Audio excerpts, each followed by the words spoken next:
Hello beautiful people, welcome back to Sri cooking channel. ఈరోజు అమ్మ ఇంకో రెసిపీతో మీ ముందుకు వచ్చేసారు. అదేంటో చూసేద్దాం రండి. పాలతో ఎప్పుడైనా చక్రాలు చేసుకున్నారా? కరకరలాడుతూ క్రిస్పీగా స్పైసీగా చక్రాలు చేసుకుందామా? రెండైతే ప్రాసెస్లోకి వెళ్ళిపోదాం. ముందుగా స్టవ్ ఆన్ చేసుకుని ఒక కడాయి పెట్టేసుకుందాం. అందులో డీప్ ఫ్రైకి సరిపడా ఆయిల్ పోసుకుందాం. నెక్స్ట్ పిండి ప్రాసెస్. నేను 1/2 kg వరిపిండి తీసుకున్నానండి. అది షాప్లో తెచ్చుకున్నాను, మీరు బయట పట్టించిందైనా పర్లేదు. సో దాంట్లో రుచికి సరిపడంత సాల్ట్ అండ్ కారం, 1 టీ స్పూన్ కారం వేసేసుకున్నాను. తర్వాత దీంట్లో ఒక స్పెషల్ ఇంగ్రీడియంట్ అనమాట, నెయ్యి కూడా యాడ్ చేసుకుంటే బాగుంటుంది. అదొక 1 టేబుల్ స్పూన్ దాకా నెయ్యి యాడ్ చేసుకున్నాను.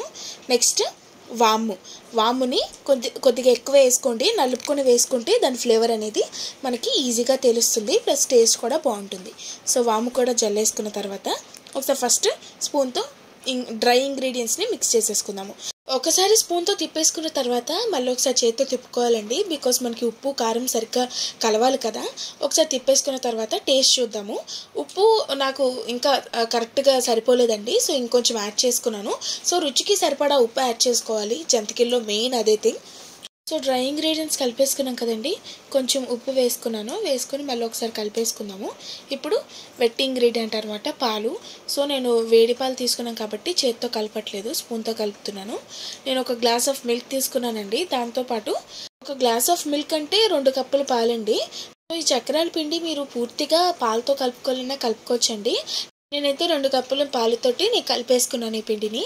సో అలా కలుపుకున్న తర్వాత నేను కొద్దిగా వాటర్ యూజ్ చేశానండి. ఇలా మనకి పిండిని ముద్దగా వచ్చే వరకు మనం కలుపుకోవాలండి, వాటర్ కొద్దిగా యాడ్ చేసుకుంటూ. సో చూసారు కదా, ఇలా కలుపుకుంటూ ఉండాలండి.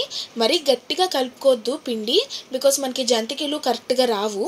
సో అందుకే అటు గట్టిగా కాకుండా అటు మెత్తగా కాకుండా ఇలాంటి మమ్మీ చూపిస్తారు, ఈ కన్సిస్టెన్సీలో కలుపుకుంటే చక్రాలు అనేవి చక్కగా వస్తాయి. సో నేను ఈ హోల్స్ ప్లేట్ తీసుకున్నానండి, మీకు కావాలంటే వేరే ఏ ప్లేట్ అయినా తీసుకోవచ్చు. తర్వాత వాటికి ఆయిల్ తోటి గ్రీస్ చేసేసుకుందాము. ఇప్పుడు కొంచెంగా ఇలా ముద్ద చుట్టుకుంటూ దానిలో పెట్టుకొని ఒత్తుకోవాలి. సో ఫుల్గా నింపద్దండి, ఒక 3/4 వాటికి నింపితే పిండి సరిపోతుంది. ఇప్పుడు పైన లిడ్ పెట్టేసుకొని టైట్గా ఫిట్ చేసేసుకొని చక్రాలు నొక్కేసుకోవటమే. చాలా ఈజీ ప్రాసెస్ అండి. మనం చక్రాలు వేసుకునేటప్పుడు లో ఫ్లేమ్లో పెట్టుకునే వేసుకోవాలండి, బికాస్ ఆ సెగ అనేది తగులుతుంది, జాగ్రత్తగా వేసుకోవాలి. జంతికలు వన్స్ వేసేసిన తర్వాత అప్పుడు మనం హై ఫ్లేమ్లో పెట్టుకోవాలి, బికాస్ అవి కరెక్ట్గా వేగాలి కాబట్టి. సో చక్రాలు ఎక్కువగా శనగపిండి ప్లస్ వరిపిండి కలిపి చేస్తారు కదండి. సో ఇలా మా నాన్నమ్మ వాళ్ళు ఇలా తయారు చేసేవాళ్ళు అనమాట. కొద్దిగా పాలు పోసి చక్రాలు చాలా టేస్ట్గా ఉంటాయి. కంపల్సరీ మీరు ట్రై చేసి మీ పిల్లలకి వండి పెట్టండి. సో నెక్స్ట్ వాయి కూడా ఇలానే వేసేసుకుందాము. సో చెప్పిన సేమ్ ప్రాసెస్లోనే చేయండి.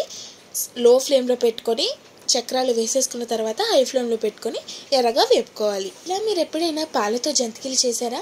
సో మా ఛానల్ని కొత్తగా ఎవరైనా చూస్తున్నట్లయితే మా ఛానల్ని సబ్స్క్రైబ్ చేయడం మాత్రం మర్చిపోకండి. సబ్స్క్రైబ్ చేయడం మాత్రమే కాకుండా పక్కనున్న బెల్ సింబల్ని యాక్టివేట్ చేసుకుంటే నేను వీడియోస్ చూసారు కదా, ఎంతో టేస్టీ క్రిస్పీ స్పైసీ పాల చక్రాలు అయితే రెడీ అయిపోయినట్లే. ఈ వీడియో కనుక మీకు నచ్చినట్లయితే మా ఛానల్ని లైక్ చేయండి, షేర్ చేయండి, కామెంట్ చేయండి అండ్ సబ్స్క్రైబ్ చేయడం మాత్రం మర్చిపోకండి.